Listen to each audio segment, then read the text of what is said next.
Okay, hello and welcome. In this video, I'm going to bring you over to instantdomainsearch.com. This is a great website to go to if you have a pretty good idea of what you want your website to be, your domain to be, and you want to test it out in real time to see what options are available. Once you come to the website, you just start typing. And as you type letters, say I was going to do WP Funnel, each letter it will automatically check to see whatever you've typed to see if it's available.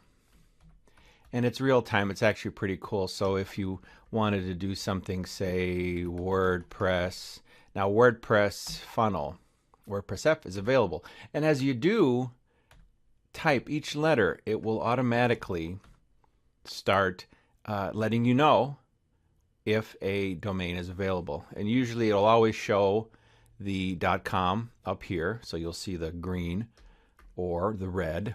And again, you can choose who is if you want to see who owns it, and you can make an offer to see if that they're selling it. Maybe you can get it if you really want it.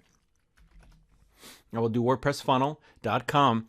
It also has other popular extensions. You can see for the domain here, other options here, and suggestions. It'll throw some other things, and for sale if somebody has a website they're trying to sell. But instantdomainsearch.com is not necessarily the first website I would come to look at for searching for a domain, because you have to really sort of have an idea of what you want to do or where you're going with it. But once you've narrowed down your options, this is a great website to come. Let's do something completely different. Let's do Photo Booth.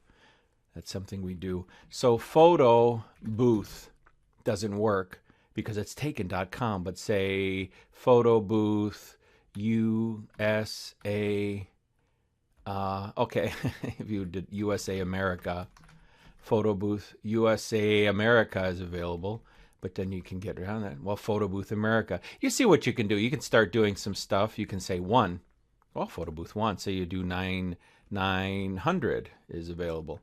So this is a real-time way. You can have fun with this search tool, but I would tell you to use other tools before you come here. But once you have a good idea of what you want to do with your domain, this is a great place to come to finally search for the exact one you want and then find your domain.